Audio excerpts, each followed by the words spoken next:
to introduce Everett.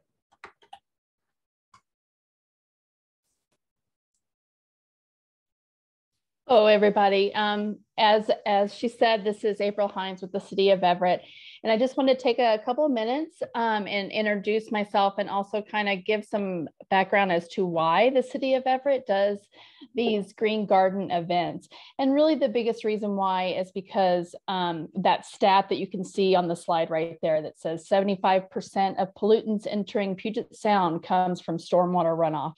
So a big role that we want to play is helping educate the public about the importance of what kind of choices you make in your life that can affect our stormwater runoff. And one of those is natural yard care. So we really like to give people the tools that they need in order to make better choices in their gardens and in their homes. So next slide.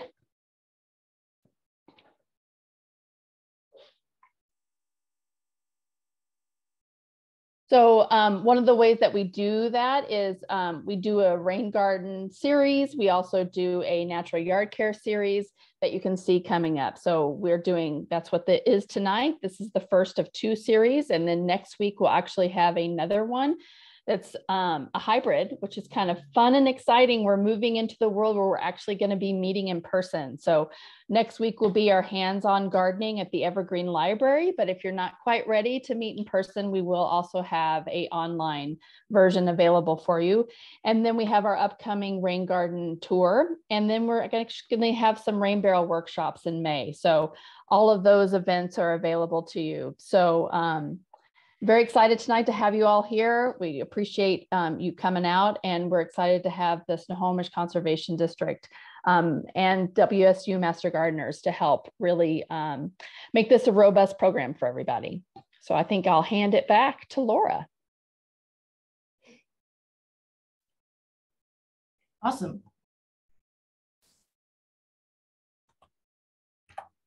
Okay, so we would love to hear your questions throughout this webinar. Hopefully you guys can see there's a taskbar at the bottom of your screen, and there's a Q&A button. So if you have questions throughout, feel free to go ahead and type them in there. We will be answering some like typed out, but we'll also answer more questions at the end. So if your question doesn't get answered, we might be saving it for the end. And then also I would like to just inform you guys that we are recording this webinar, but none of your mics or cameras are on, and we're recording it so that you guys might be able to go back and rewatch some parts or just reference it whenever you need to.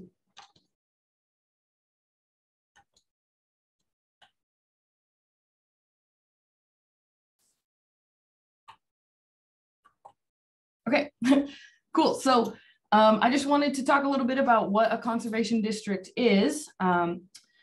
We are we do services for everybody, landowners, house owners, anything that really has to do with natural resources. We provide guidance on how to do best management practices. We work with farmers, but we also work with like hobby farmers or smaller landowners. So we're really just here to serve the public in any way that we can that has to do with natural resources and protecting them, but also what's best for your land and your situation. And then I'd love to introduce our presenter tonight. This is Natalie Nelson. She's our communications and marketing specialist, and she's also a master gardener. Her contact info is here, and one of her favorite things about spring is all the flower blooms, especially Bleeding Heart.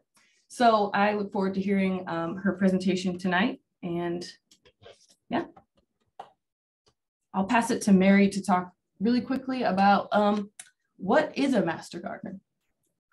Thank you, Laura. So just really quickly, so I'm Mary Wass. I'm the coordinator for the Washington State University Extension Master Gardener Program within Snohomish County. And our master gardeners are volunteers. They've been trained by faculty, professors at the University of Washington, at Washington State University in home horticulture best practices. So distinction between us and the conservation district is we deal exclusively with home gardening. So if we don't work with commercial agriculture, but we are here if you have questions about your home garden. We are available to answer those questions. We have clinics around the county at various locations. We also have our program office, which is at the Willis Tucker Park in Snohomish. And we have a phone number and an email address. They're both on this slide. And you can reach us live at those contact information Monday through Thursday. And any messages or emails left Friday or over the weekend will be addressed on Monday. You can come in live. You can walk into our office. If you have a plant or an insect you want to have, a home gardening related plant or insect you want to have identified or diagnosed in terms of what's wrong with it. So again, they're all volunteers. They don't know everything, but they've got a massive resource library to look things up and get you the best science-based answer to your questions. I don't know if you have another slide for me, Laura, or if that's everything. That is everything. And now we will pass it to Natalie to start her presentation.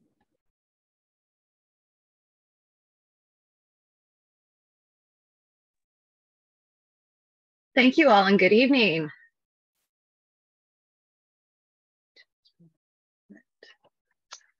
Oh, I'm so excited for this evening. I've been looking forward to it. Again, my name is Natalie Nelson with the Snohomish Conservation District, also Master Gardener. So I got into gardening because I was interested in growing my own food. And I've learned a lot along the way about native plants and rain gardens and compost and mulch and the importance of preserving our soil to address climate change and so on and so forth. And so I'm just really excited to be here with y'all and help you get your garden started this year. So just to go over our agenda for this evening, we're going to talk about what to keep and what to buy for your garden and your yard. We're going to talk about native plants that can thrive in almost any location, the do's and don'ts of creating a great growing base, everything you need to know about fertilizers. And at the end, we'll have our question and answer session. But of course, like Laura had said, just feel free to drop questions in the chat at any time. So thank you. All right, Laura, if we could go to the next slide.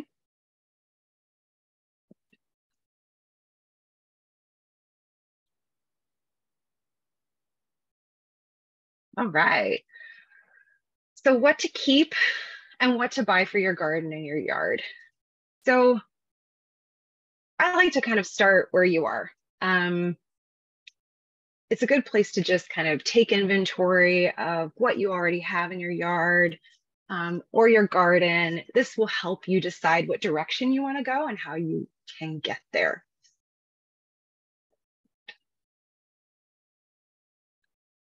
And then we'll also talk about designing your roadmap and elements for success. So next slide, please.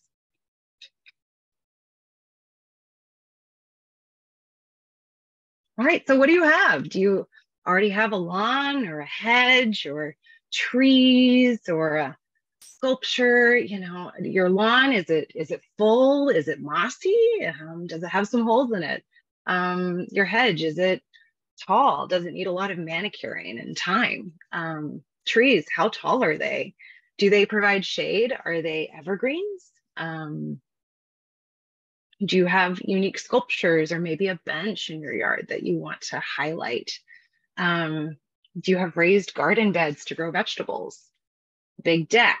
Do you have weeds or pests? There are lots of things to think about. And just to clarify, weeds, to some, weeds are just plants that are in the wrong place. So, but there are some that we need to watch out for, and I'll talk more about that later. And another consideration is how much space do you have? So kind of the basics of what plants need are sun, water, soil, space, sometimes shelter, depending on kind of where they are. So look at your yard. Is it sunny? Is it shady? Is it big? Is it not so big? Does it have easy access to water? These are all things that are going to kind of help you navigate what are the best kinds of plants to have in your yard. If we could go to the next slide, please. And one thing to also know while you're taking inventory is your zone. So the United States Department of Agriculture has this plant hardiness zone map based on average annual minimum winter temperatures. This helps you know what plants are most likely to survive in your yard or your garden. And just cliff notes, we are in zone 8B. All right, next slide, please. All right, so this is kind of designing your roadmap. What do you want to see in your yard or your garden? What are your goals? Do you want low water requirements? Are you interested in wildlife habitat, supporting wildlife habitat, pollinator habitat, edible plants? Thinking big, you know, do you want a tree-lined driveway, but like thinking about it, thinking through it, in 20 years, are those trees going to mess with your nice driveway? Do you want raised beds for a vegetable garden? And do you have the sun requirements and water infrastructure to support that?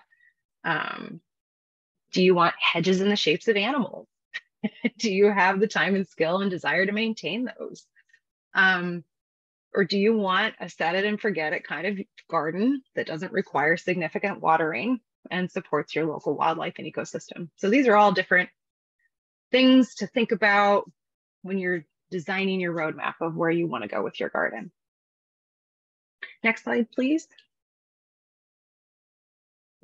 So a nice way to get ideas of what else you could be adding to your garden is to visit local gardens. And we have an incredible one in Everett, the Evergreen Arboretum and Gardens in the American Legion Memorial Park. They have several themed gardens, including a backyard garden, a Northwest Native plant trail, and of course, the Master Gardener demonstration garden. They have other gardens as well. So, place I would suggest getting out into your community and checking out for some ideas. All right, moving right along. If we could go to the next slide, please. All right, so we've taken inventory, kind of having ideas about, you know, how we want to design things. So, you know, what to buy, what to get, kind of these elements for success. Thinking about, so we've talked about plants and kind of sunlight needs, water needs, space needs. So right plant, right place is something we kind of say. So being mindful of what you're planting and where and what their needs are. Regarding plants and seeds, many conservation districts have plant sales. Most of them are early in the year before the growing season kicks off. We just had our pickup days in early March, and our online ordering is in January every year. So when we send out our follow-up email, we'll include a link to sign up for our plant sale newsletter. If that's something you'd be interested in knowing more about. We also keep a list of local nurseries who sell native plants. And of timely note, the Snohomish County Master Gardener Foundation is going to be having their annual plant sale later this month, April 29th at the Evergreen State Fairgrounds in Monroe. A couple other things to think about for success is your water infrastructure, healthy soil, which I'll talk more about later, and mulch. Mulch is a layer of material that covers the soil. It's a material that can be lots of things like decaying leaves, compost. It provides lots of benefits. It helps with water retention, as well as provides a source of slow release nutrients to the plants that it is helping protect. And it also protects the topsoil, which is really important. And it will also inhibit weeds, which brings me on a slight detour to our talk. But if we could go to our next slide. When we're talking about what to get, we should also just mention a couple things to get rid of. So invasive plants. You might be familiar with this one pictured here. Climbing these trees is English ivy. To become more familiar with your local invasives, your invasives, the Washington State Noxious Weed Control Board website is very thorough. It will help you identify these sorts of plants and offers ways to help you remove it. So we'll include their link to the follow-up email as well. Thank you. All right, next slide. So native plants that thrive in almost any location. Benefits of native plants are many. They're already adapted to our climate, so most require low water maintenance in comparison to non-native plants. They support local habitat and wildlife. They're lovely. Many are also edible, which is fun. So just, we'll just go down this road for a little while. So there are essentially three layers of plants. You think about a forest, you have your trees, you have your understory shrubs, and then you have your ground cover. So that's what we'll get into. If we could go to our next slide, please. Thank you. So here's just two examples of trees that can thrive in almost any location around here. We have Western red cedar and Douglas fir. They're both beautiful trees. They're both hardy trees. They're also both very tall trees, very tall. So, Western red cedar can get as big as 150 feet. Douglas fir can get as tall as 250 feet. So being mindful of right plant, right place, if you have the space to be able to plant these trees, if you have, the water to get them started, these are two very hardy, very happy trees that enjoy our area, just to be mindful of where we would be incorporating these. If we could go to the next slide, please. Thank you. Two other trees. So those both the cedar and the Douglas fir are evergreen trees. In comparison, the maple trees, these two, big leaf maple and vine maple, they lose their leaves and then grow them back in the springtime. Beautiful colors. And big leaf maple can still get big. This one only about 100 feet or so. And they can sometimes be difficult to garden with because of their shady understory, but there are native plants that are adapted to being in that shady understory. And so the other option could be vine maple. Vine maple is normally seen in the forest, in the wooded areas, in more of an understory. They don't have a single trunk, they kind of vine out.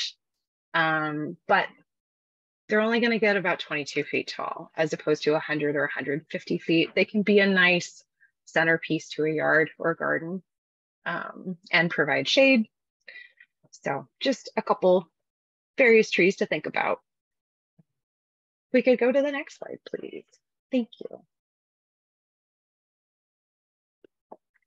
These two, so we're on to shrubs now.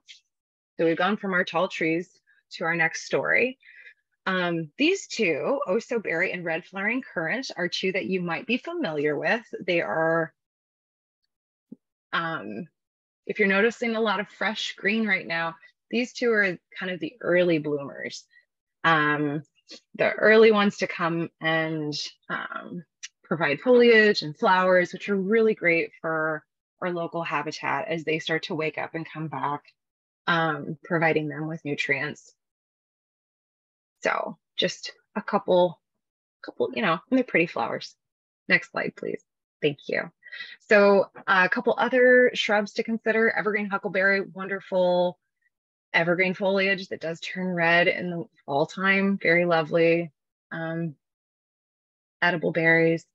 Nootka rose, a little more resilient. It can thicken a little bit, but again, beautiful blooms. Rose hips, Next slide, please. And then these are a little different, but I wanted to offer them depending on your goals.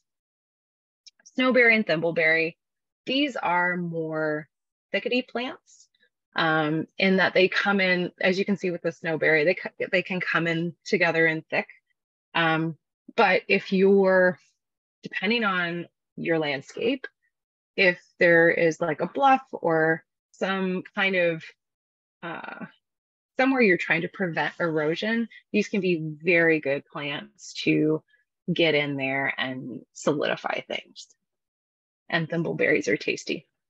Next slide, please. And then moving down from shrubs to ground cover, kinnikinnick and salal are very hardy, very happy plant when given the right growing conditions. Let's see. Yep, next slide. And ferns as well. Favorite ground covers. Sword ferns are much bigger than deer fern. And as you can see from the detail of the picture on the left of the sword fern, they've kind of been given the same sword fern from the little hilt that's, or at least you can identify it that way. Next slide, please. All right. So we've gone through some native plants that are resilient in most places. So talking about the do's and don'ts of creating a great growing vase. So we're going to shift gears a little bit and we're going to talk about dirt. Well, no, sorry. Actually, we're not going to talk about dirt. We're going to be talking about soil. And there is a difference. Dirt is what you get on your clothes when you're working with soil. Soil is made up of elements that have been decomposing. Soil is a mixture of fragmented rock with organic matter. And just to clarify, organic matter is made of any material originating from a living organism. So that could be straw, that could be compost, that could be wood chips, that could be manure. And so soil is biologically active, which means it is home to countless microorganisms, invertebrates, and plant roots. Soil provides nutrients, water, and physical support to plants, and as well as air to plant roots. So just in that soil structure, making sure that the soil is not compacted, that it has air spaces. Why is this important? Because healthy soil is a foundation for healthy and quality landscapes. And high quality soil is an effective filter for contaminants that might otherwise enter ground and surface water sources. In urban settings, soil is subjected to a variety of different disturbances that it just doesn't get in agriculture, normally doesn't get in agriculture and natural environment. During construction, topsoil is removed and sometimes put back. It's also significantly compacted by machinery and work booths. After construction, foot traffic can still be an impact on the physical structure of soils. And like I was mentioning, this compaction piece is really important because it reduces the air pockets that are in the soil that plant roots need, and it reduces the soil's ability to hold water, which means not only that it won't be able to hold the nutrients they need to receive through that water, but also the water will need somewhere else to go. And that can cause topsoil and nutrient runoff, and then causing imbalances in our local bodies of water. All right. So if we could go back one. Thank you. So thank you. So how do we know that we have quality soil? We can take a soil test. Soil tests identify the amounts of certain nutrients that are present in your soil. They're recommended about every 1 to 3 years. Soil samples should be taken in the fall for next year's gardening, or a couple months before planting the garden. It's in early spring. Those are the ideal times but it's really best just to sample when the soil is not saturated. And the soil test will provide a variety of information. We'll talk about nutrients, which I'll get into a little bit more later. So it can take up to about 2 weeks to get your results. And you can always give us a call, the Snohomish Conservation District, to help you interpret your soil test. And also, yeah. Another important do is to decrease erosion. So to use mulch and to keep soil covered year round. Avoiding soil compaction, like I had talked about, and to do this by creating footpaths around growing areas, avoiding the use of heavy machinery when possible, and avoiding overwatering, because that pressure can impact the physical structures of the soil. And then, of course, protecting soil life and waterways by fertilizing responsibly and watering appropriately to keep nutrients where plants can use them. All right, and now for the next slide. Thank you.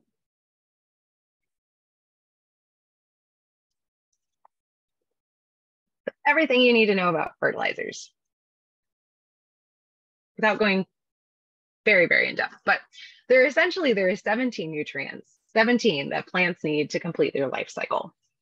3 of these are carbon, hydrogen, and oxygen, which are obtained from the air and the water. So the remaining 14 are primarily from the soil and mineral nutrients. There are 3 primary nutrients: nitrogen, phosphorus, and potassium. Those are those NPKs that you might have seen on fertilizer bags at your local lawn and garden store or nursery. And we need to be careful of how we use fertilizers, because the over-application of nutrients can have very serious environmental consequences. Nutrients that are mobile in soil can be washed or leached through soil into groundwater and surface runoff, which may take these excess nutrients, taking them into streams and lakes, creating imbalances. It's good to know that nutrient requirements vary by plant to plant. So taking a soil test is a really great place to start. And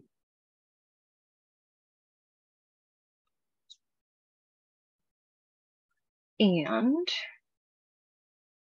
addition, there are other ways to boost the nutrients in your soil other than bagged fertilizers, such as cover crops, compost. And once again, once you obtain your soil test, the Snohomish Conservation District technicians can help you read your test, determine appropriate application levels. So that brings us to the end of tonight's presentation, and we can open it up for questions. Thank you.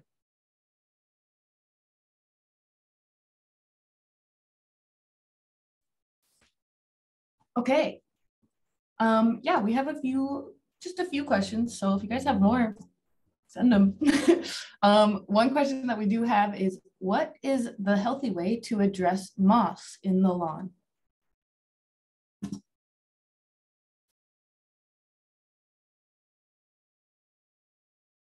That is a great question.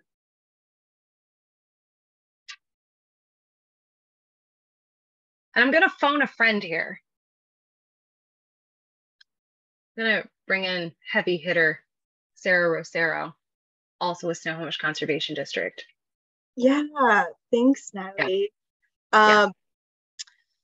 Moss can be pretty difficult to get rid of.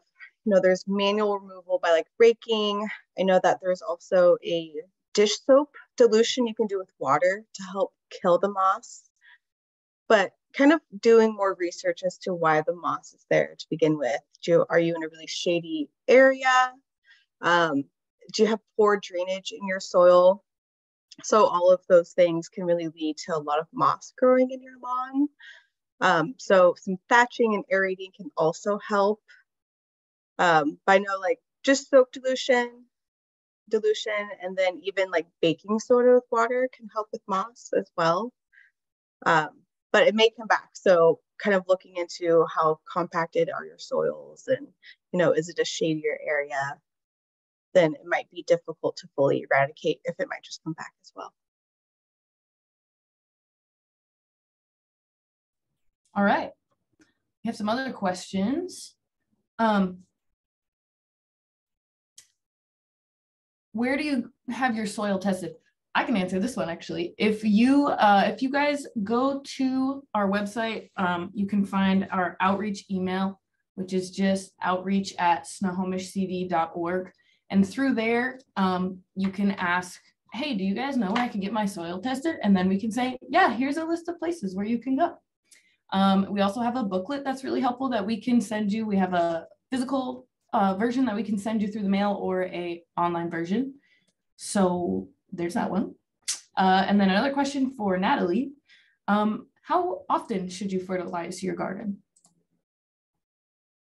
That's a great question. And it really depends on, what areas you're looking to fertilize. And again, it also depends on what your soil is requiring. There are better times to fertilize than others.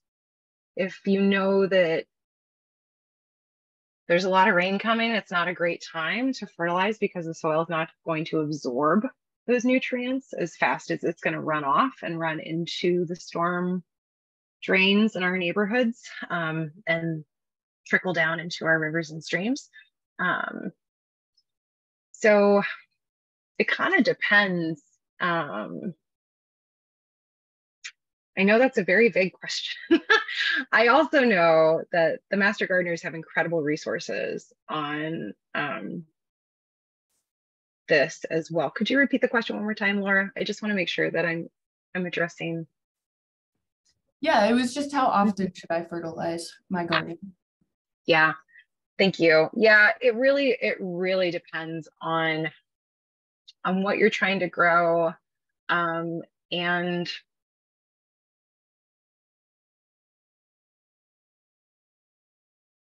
yeah, and just what your soil test would say, of what you're trying to accomplish. I hope that answers your question. Please follow up if you're looking for more. Okay, cool. Let's see. How do I keep critters from eating my bulbs? I don't know if you or Sarah might know the answer to that one, but that is an interesting question that I thought might be good. It's a great question. I'm going to invite Sarah back if she would like to stay. Really good question. I know folks who will dig up their bulbs and store them, you know, in a cold area, garage or something where there's not too much heat fluctuations. Other than that, it's really difficult. You know, it's hard to cage off an area. Squirrels can get in there. I do cage off my plants, but they're not also bulbs that are being stolen from critters. So a lot of people do just dig them up and really have some good success with doing that, and then, you know, planting them back in that same area. But then it's just, you know, is the squirrel going to find it as soon as you plant it again? The trouble with keeping it there, it can be really hard. I don't have bulbs myself, so I don't have much experience with trying to keep them away, and I don't have a lot of squirrels around, but possibly taking them up and then replacing them, so throughout the year they're not being stolen from you. And I just got some bulbs this year, so maybe we could chat again next year and see if I have some issues and I have some ideas. Thank you. Great question. All right. Another question.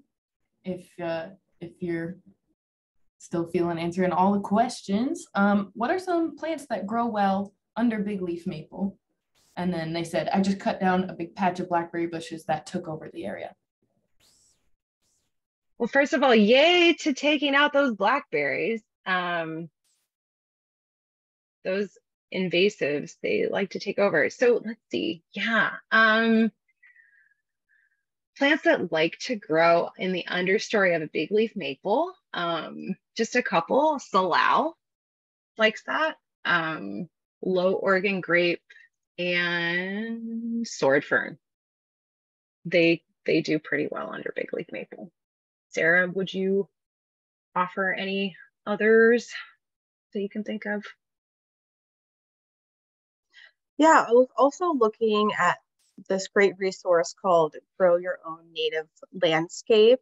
So depending on how much sunlight is able to really penetrate through the canopy of the big leaf maple, say it's like really sunny versus some part sun, we'll kind of have some different ones, but I always recommend doing an understory of shrubs and then some ground covers as well, really building in those layers to really help incorporate diversity, you know, more plant aesthetic, and then a lot more benefit for wildlife.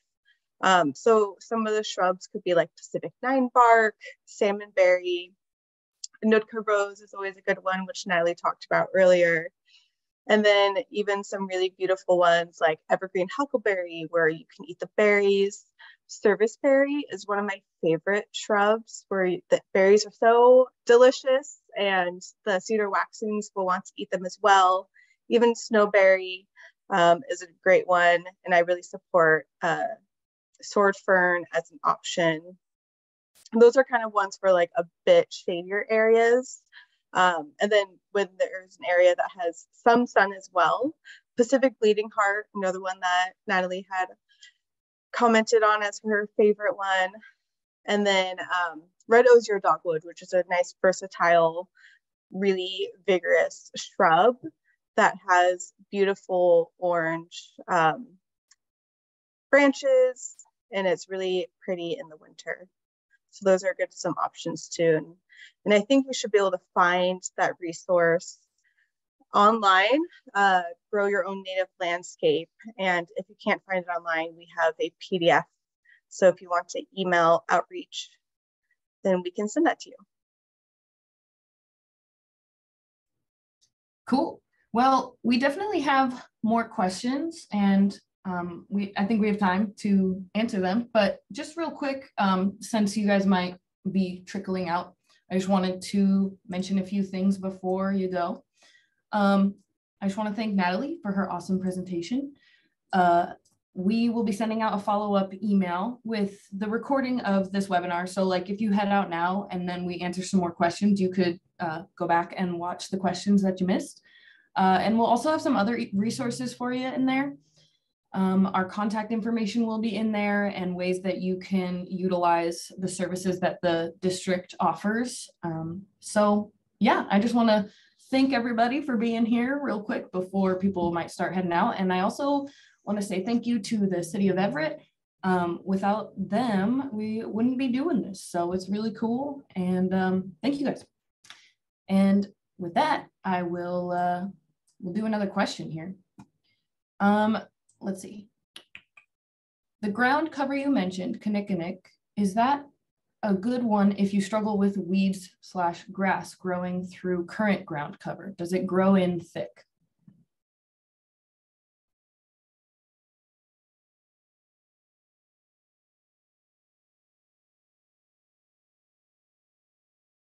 I have Kinnikinnick a lot through my house. I would say I planted them about 3 feet apart.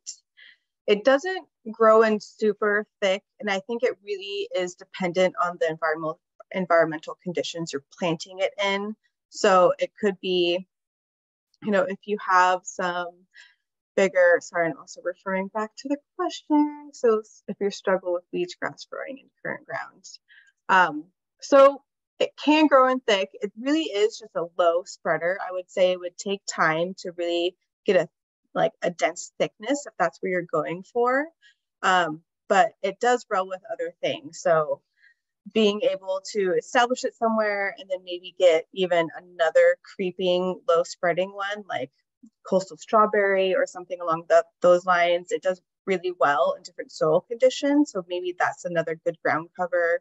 Whereas also, you know, they both have those berries and flowers where that's going to, you know, help bees and birds, and Kinnicknick can really keep its fruit almost through the winter. So just a great wildlife value to have some of those resources available when not a lot of other plants have berries on still.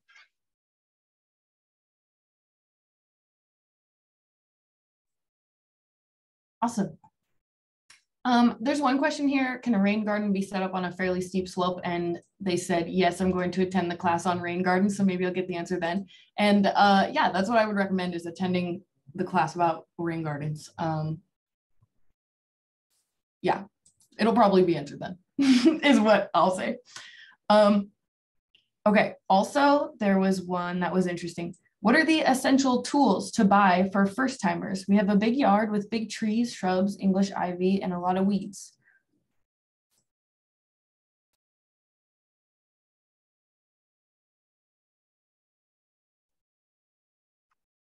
Do you want to go for it, Natalie? I'll let you take the lead on this one, and I'll fill in if I think of anything. Yeah, I would say it depends on how physical, you know, what's your physical ability? How much maintenance do you really want to do? Loppers are really helpful for trimming back some shrubs. Rakes as well, especially if you have ivy, you kind of want to manually remove that. It's really difficult to get rid of. And if you have it climbing up trees, that's where the loppers will come in handy as well, because you can kind of create a circle to kill everything existing up the tree. Sometimes it's unfeasible to remove all of the vines, but at least if you're disconnecting it from its source of nutrients that's rooted into the ground, it'll help kill some of that upper ivy. And then being able to pull it off the trunk from the top, getting the roots in the bottom. And then, so like gloves, you know, really good sturdy gloves if you're going to be working with other plant material, you know, gardening in the soil and things like that. Hard rakes are really nice. I never quite encourage folks to rake all the leaves in their lawns, but, you know, having a nice soft rake is really easy to like do some, gather up some mulch material and put it in specific areas where you want a good natural fertilizer. Hose can be really handy for if you have other invasives, you can get some deep roots out. And I'm trying to think of other things, like a shovel as well for planting. One thing that I really use a lot when I'm gardening, I use it for like weeds and planting, is a hori-hori. One of my favorite things that has kind of a serrated edge on one side, so you can either like cut things with it too if you have like bigger roots that you're trying to get into. Well, you know, in perspective, it's not going to do anything crazy, but I think that's a great starting off point. And probably a wheelbarrow to do some hauling of material.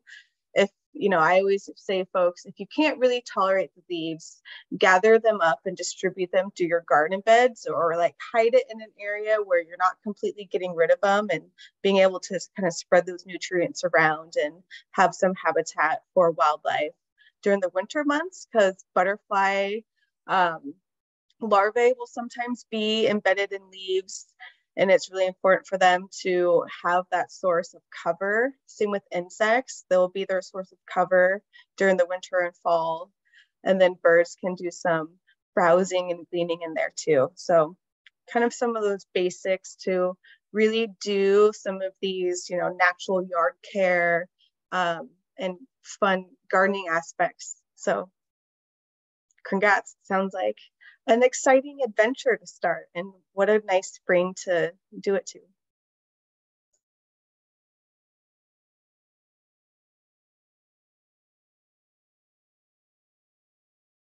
That was, yeah, very thorough, Sarah. Nothing for me to add other than maybe a pair of little like pruning shears, but otherwise, yeah, like some of those things can get big. And so loppers, shovel, while also the rakes to keep leaves on the ground. Yeah. Awesome. We also have one question. Is it better to remove the weeds by pulling or use weed killer products? Like, I'm assuming they mean like weed killer sprays and stuff like that.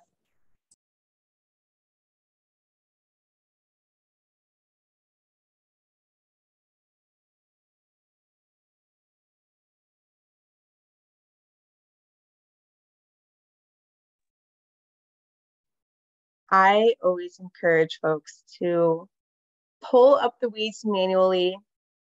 There's always going to be a seed bank. So the soil is great at being able to provide space for seeds to just wait for their time to shine. So there's always going to be seeds around. There's always going to be, that plant where you don't want it to be. We don't recommend weed killer because it also really negatively impacts your soil health. So it will kill microbes, which really what your soil is like, half of what your soil is made of, part of the components. And it really helps. So like microbes in soil really help keep the soil healthy, hold on to certain chemicals that you don't want to leach out into the waterways. So natural, chemical-based weed killer is not recommended. It also isn't specific at times and can kill other things you don't want it to kill. So we always recommend manual removal. And then something that Natalie touched on is, have a good layer of mulch on there. I always try to encourage folks to go for like an animal-friendly hog fuel or arborist chips, chunky wood chip material, not bark-based.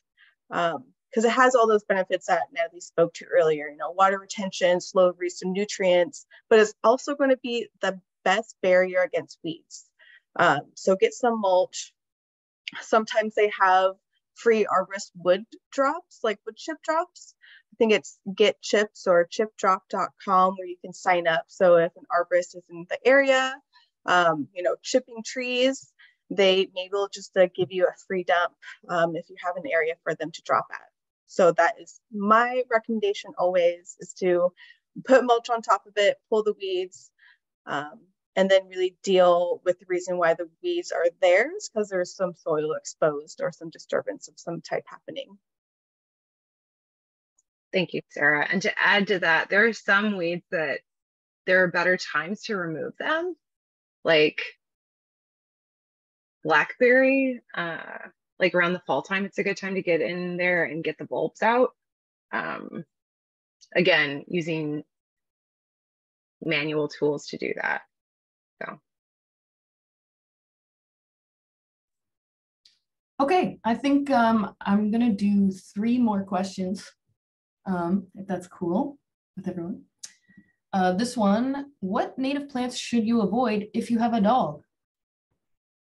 Are there any that are dangerous for pets?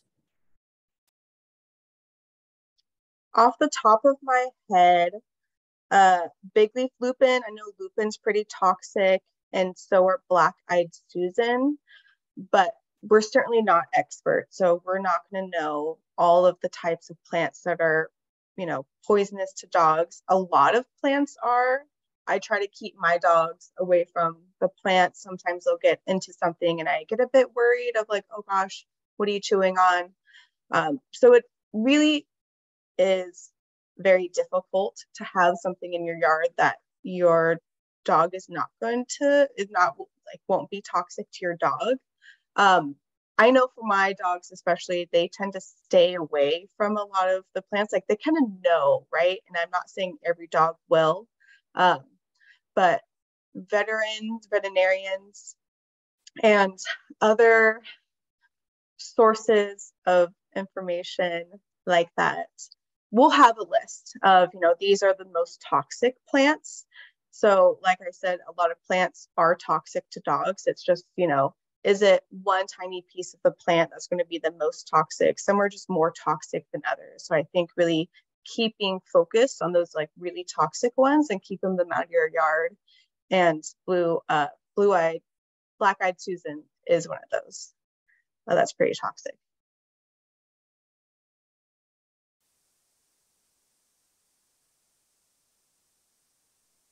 Okay. What is compost? How and when do you use it?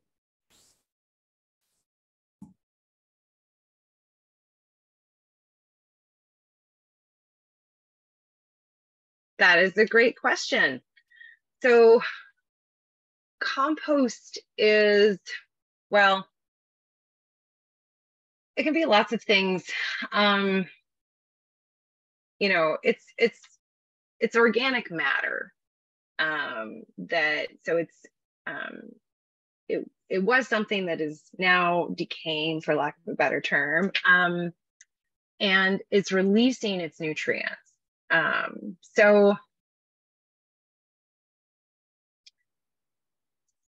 there are, it's a special formula of different things. There's woody aspects, there's greens, and there's browns. So there's, you know, sticks and leaves, and you can also, Sarah, you'd like to add to this? Sorry, I'm typing in a question. Oh, good. Okay, I'm sorry. We'll include some resources on compost in our follow-up email. So I apologize, that's not a full response, but it's a way to naturally replenish nutrients in your garden. So it could be a wide variety of things, right? Yeah. Compost could be just partially decayed plant matter. Sometimes folks will even use horse manure as compost. So it's things that are almost fully broken down, right? So you don't want to see actual identifiable horse manure. It's really past that point of like almost fully breaking down, still having those nutrients. So it has some sort of nutrient, you know, in it, but then it's also going to be released into the soil. So it's just another way of saying, you know, either partially broken down plant or food matter, that those nutrients will then be released into the soil and available for those plants to receive and grow big, healthy, and strong. Awesome. Let's do one more. Are any of the shrubs you mentioned good for creating a border to hide a fence? If so, how far apart would you plant them to create the border?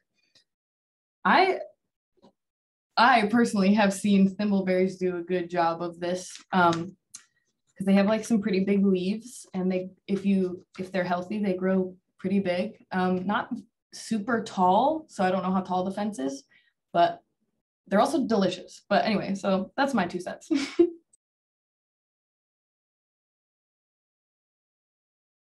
Yeah, they can, I mean, the snowberries, the thimbleberries, and even the Nootka rose, really, they can get kind of thick, which is great for some habitat too, in addition to that. So, you know, I don't know how thickly they would create that kind of, that border, just like visually create a barrier to the fence. As for plant spacing, Sarah, some thoughts on that? Yeah, one of our recommendations is to usually plant shrubs at least 6 feet apart. I think sometimes the trouble is folks tend to want to plant a little closer to kind of have that privacy gap be a little more decreased in spacing. But that can also cause some issues depending on what you're choosing. Some of my favorites are tall Oregon grape. So that's an evergreen shrub. It can be a little pokey like holly. So it's kind of a deterrent if you also want, you know, like people or animals to kind of stay out of the area. Nootka rose is another good one. Good thicket forming, you know, snowberry, salmonberry definitely is another great one. But if you want more of an aesthetic look, you could always mix in some ones too. So doing like a mix of tall Oregon grape with some Nootka rose and some snowberry might also be an option if you kind of want some diversity and not planting, you know, a monoculture of like one species on that border. So definitely have some options and really paying attention to like how much sunlight the area gets, and then, you know, what type, how much moisture is in your soil will kind of lead you down the path of like what's going to work best there, and not just be planted there and really be stressed and not grow as thick as you want for that border and hedge. All right. That was 3 more questions, right? I didn't miss one, right? Yeah? Okay, cool. I don't know. Hopefully it was. But either way, I think we'll end it here. We're going to send a follow-up email with a recording of this webinar. So if you guys need to reference it, you can rewatch it. And again, just head over to snahomishcd.org if you're interested in any way that we can provide service for you. Or if you have any more questions, you can fill out, there's a little question form and we'll get back to you. Laura, can I add just one more thing? This is April from the city of Everett. For those who didn't get questions answered, I highly recommend also coming next week. We'll have a whole nother series. Our speaker is Ladd Smith. He's an extraordinary speaker that will get you extremely jazzed for gardening, and there may also be some time for answering questions. So especially if you had some questions, I recommend you bringing them next week.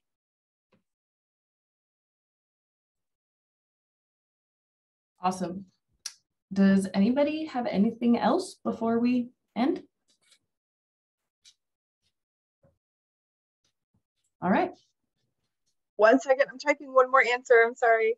I know, I kind of was like watching you do that. And so I was like, I don't want to end it quite yet.